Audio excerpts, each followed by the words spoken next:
नमस्कार दोस्तों, मैं doctor Piyush Ranjan, sir Gangaram hospital नई दिल्ली में गैस्ट्रोएंटरोलॉजिस्ट हूँ। इस वीडियो से आपसे मैं कुछ डायग्नोस्टिक टेस्ट्स के बारे में बातें करूँगा जो स्मॉल इंटेस्टाइन की बीमारियों को डायग्नोज करने के लिए हम करते हैं।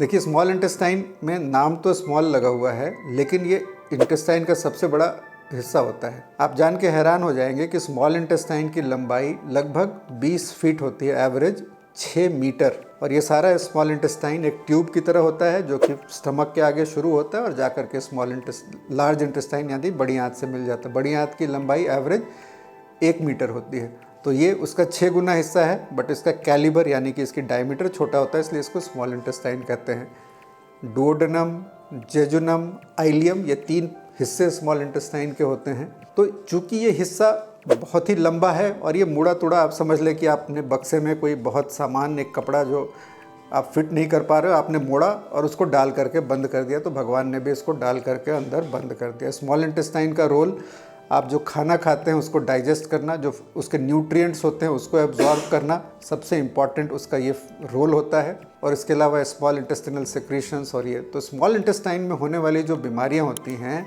उनको डायग्नोज करने के लिए जो तरीके होते हैं वो डिफ़िकल्ट होते हैं। देखिए, स्मॉल इंटेस्टाइन का एक लिमिटेड पार्ट हम एंडोस्कोपी के ज़रिए देख लेते हैं, जिसको डुओडेनम कहते हैं। कई सारी बीमारियों में डुओडेनम की बायोप्सी एक कॉमन एग्जांपल, सीलियक डिजीज़, गेहूं से एलर्जी की बीमारी, हम वहाँ से डायग्नोज कर लेते हैं, है ना। इसके अलावा क्रोन्स डिजीज़ और इंटेस्टाइनल ट्यूबरकुलोसिस जो स्मॉल इंटेस्टाइन और लार्ज इंटेस्टाइन के जंक्शन पे होती हैं, इन बीमारियों को हम कोलोनोस्कोपी के ज़रिए स्मॉल इंटेस्टाइन का एक लिमिटेड हिस्सा हम देख सकते हैं जो लगभग 50 सेंटीमीटर तक हो सकता है। लेकिन अगर आप देखें, अगर ऐसी बीमारियां हों जो एंडोस्कोप और कोलोनोस्कोप की रीच के आगे हों, तो स्मॉल इंटेस्टाइन का ये लंबा हिस्सा और उसके अलावा ये कर्व्ड होता है और अंदर में इसमें प्लीटिंग होती है, जिसको देखना आसान नहीं है।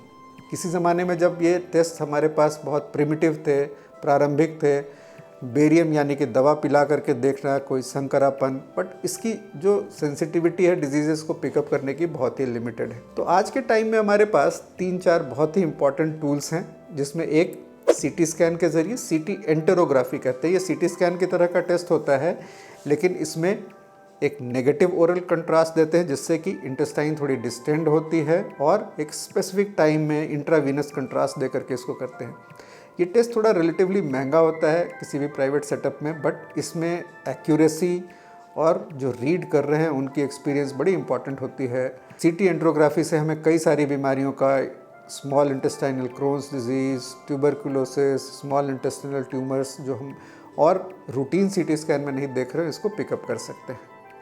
स्मॉल इंटेस्टाइन को डायरेक्ट देखने का सबसे जो कन्वेंशनल और एस्टैब्लिश तरीका आज के टाइम में है, उसको कहते हैं कैप्सूल एंडोस्कोपी। कैप्सूल एंडोस्कोपी एक छोटा सा कैमरा होता है जो कि आपके खाने वाले कैप्सूल लगभग 3 सेंटीमीटर के साइज़ का होता है, उससे बड़ा होता है। उसके टिप पर एक कैमरा लगा होता है, आप इसको निगल जाते हैं और पेट के ऊपर, स्टमक के ऊपर, जैसे ईसीजी करते वक्त इलेक्ट्रोड्स लगाते हैं, ऐसे 8 इलेक्ट्रोड्स लगाते हैं, और ये वायरलेस ढंग से वो अंदर कैमरे का जो इन्फॉर्मेशन होता है उसको कैप्चर करते हैं और एक रिकॉर्डर में करते हैं रिकॉर्ड इसको।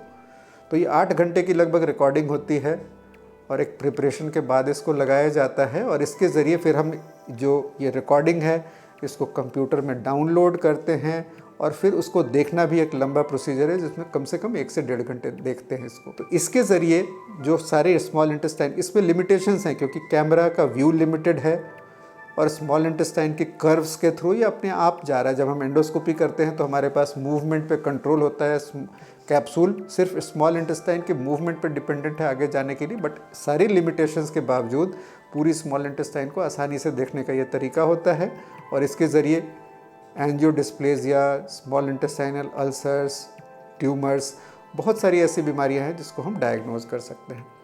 कैप्सूल के साथ लिमिटेशन क्या है कि ये सिर्फ देख सकता है, अगर कुछ दिखा तो वो क्या है उसकी बायोप्सी करना, क्या हम उसका कुछ ट्रीटमेंट कर सकते हैं, ये नहीं हो सकता है। तो जब भी हमें कैप्सूल में कोई ऐसी चीज़ मिलती है जो इंटेस्टाइन में डीप हो, सपोज स्टमक से 200 सेंटीमीटर आगे यानी कि 2 मीटर आगे, तो हम उसको ट्रीट कैसे करेंगे, या उसको और डायग्नोज करना, अगर उसकी बायोप्सी लेनी हो तो कैसे करेंगे। तो उसके लिए जो इंस्ट्रूमेंट्स अवेलेबल हैं, जिसको कहते हैं बलून असिस्टेड डिवाइसेस, यानी कि ऐसा एंडोस्कोप जिसके ज़रिए हम स्मॉल इंटेस्टाइन को आगे देख सकते हैं। तो सबसे पहले इसमें एक डबल बलून एंट्रोस्कोप, जिसके ज़रिए हम ये डीप एनेस्थीसिया में, कई बार जनरल एनेस्थीसिया में होने वाला प्रोसीजर होता है, पूरी छोटी आंत को भी देख सकते हैं, बट जनरली 300 to 400 सेंटीमीटर तक आराम से देख सकते हैं। तो इसका फ़ायदा क्या है कि हम इसके ज़रिए कोई अल्सर दिखा तो किस प्रकार का अल्सर है बायोप्सी ले सकते हैं, क्रोन्स डिजीज़, ट्यूबरकुलोसिस, ट्यूमर, इन सब को डायग्नोज कर सकते हैं। एंजियोडिस्प्लेजिया, कुछ खून की छोटी नसें होती हैं, अगर उससे ब्लीडिंग दिख रहा हो या किसी कारण से दिख रहा हो तो हम उसको लेज़र से, आर्गन प्लाज्मा कोएगुलेशन से बर्न कर सकते हैं या उसमें इंजेक्शन लगा सकते हैं। पॉलिप यानी कि मांस के कुछ टुकड़े हो तो उसको काट सकते हैं, इसको पॉलिपेक्टमी कहते हैं। डबल बलून एंट्रोस्कोपी में एक लिमिटेशन है कि एक पूरे इंटेस्टाइन को अगर देखना हो तो ये 60% से ज़्यादा लोगों में हम नहीं देख पाते, काफ़ी वक्त लगता है, 2.5 से 3 घंटे भी लग सकते हैं।